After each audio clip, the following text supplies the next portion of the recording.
Hi everyone, welcome to Chimp Haven. Today we're going to take you on a virtual tour of one of our chimpanzee habitats. What is a habitat?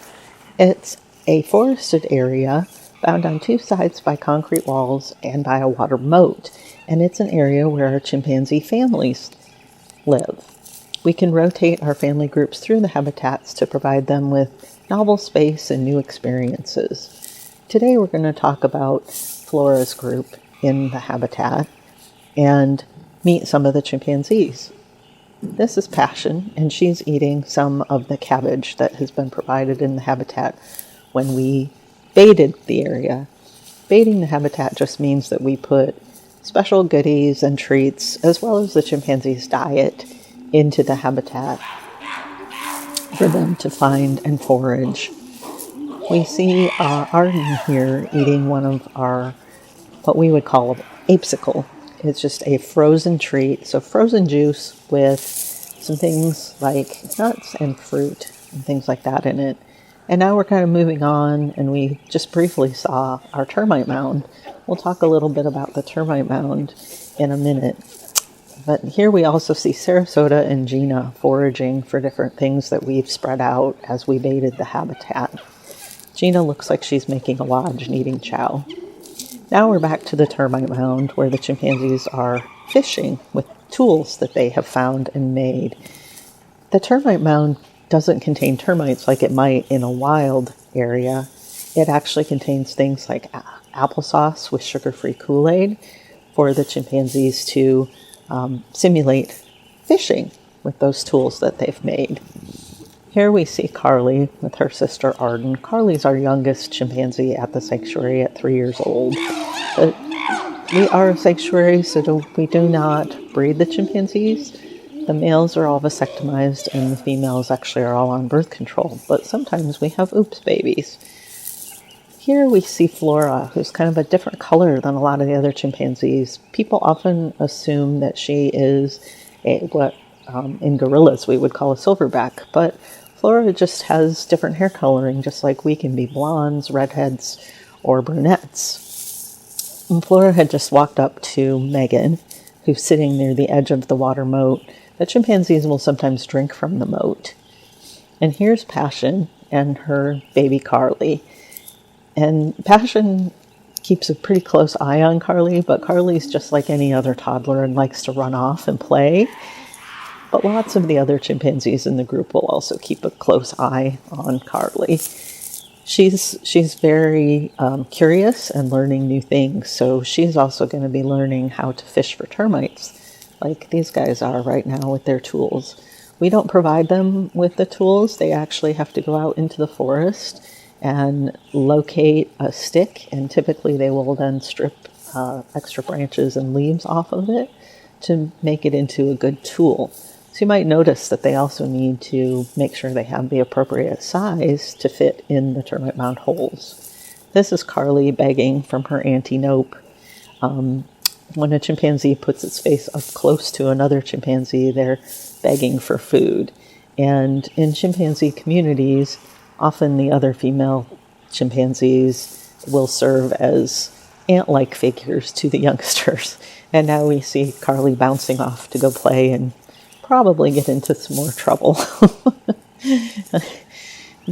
The toddler chimpanzees like to run and jump and play and do somersaults, just like some of our own toddlers. I think Auntie Nope is happy that she has moved on. And we see her now close to Mom again. There's Mom eating. And these guys are all foraging, looking for... So we put a forage mixture in the habitat. Usually it contains things like peanuts and sunflower seeds, maybe popcorn and dried fruit, and just a lot of things the chimpanzees like to eat. You kind of can see in the background, Nope is eating what we would call chow. So they get like a commercially available biscuit to eat, and it's been scattered down by the moat as well.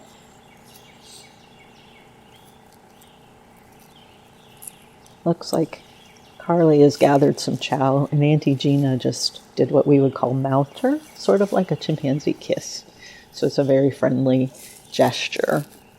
And Mom is still back in the background eating some cabbage and keeping an eye out on Gina and Carly. And Gina was kind of starting to groom her there, although she moved off to visit with one of the other chimpanzees. So here's Carly with Sister Arden, and Arden's been working a lot on that frozen apesicle, and Carly's trying to get her to share, but I don't think Arden is wanting to share right now.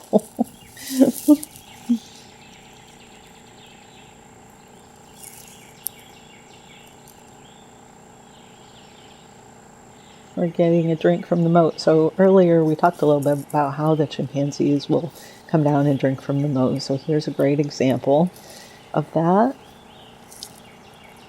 And then oftentimes after the chimpanzees have had their goodies, typically it's their morning breakfast that we might bait with, and then they might take a nap. Sometimes they'll come back later to forage or work on the termite mound, but first they're going to try to get their fill of all of the goodies in the habitat.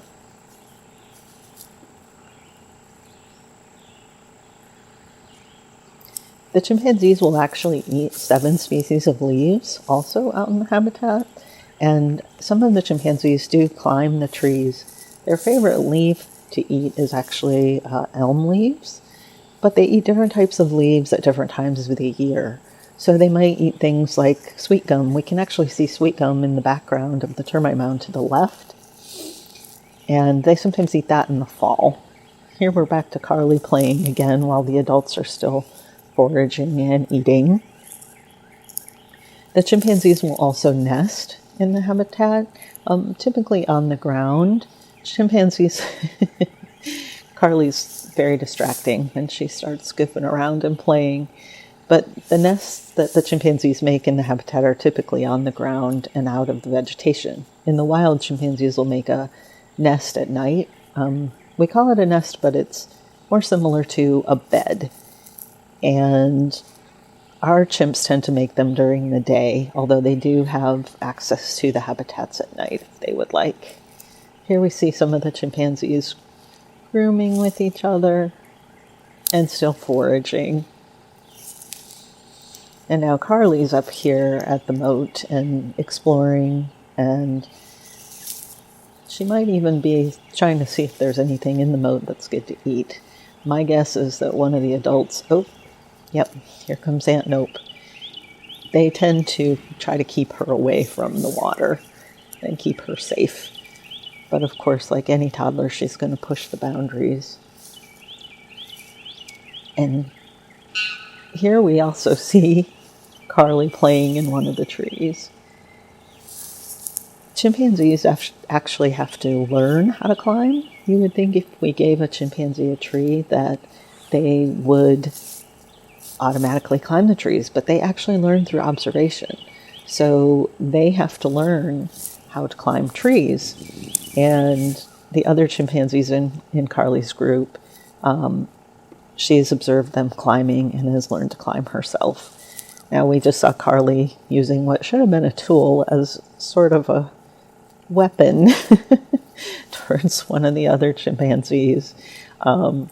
She is learning to termite fish, but she's by no means an expert yet. So it's kind of a trial and error for her. Looks like she maybe got a little bit of something, but back to trying to get the other chimps to play with her and picking on the adults.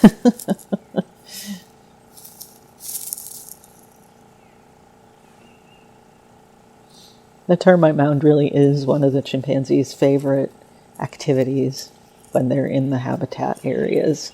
We're actually building new termite mounds for the new habitats right now. So the chimpanzees are continuing to forage. In the wild, chimps actually spend a lot of time looking for and foraging for their food. So it's really important that we provide this opportunity for them to do that behavior in captivity as well. And you can see that it can also be a group activity. It doesn't have to be something that they do alone.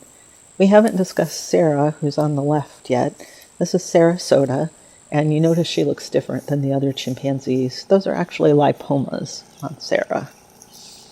And here's Gina, probably starting to do a patrol of the boundaries of the habitats. Thank you for joining us today. It was great to introduce everybody.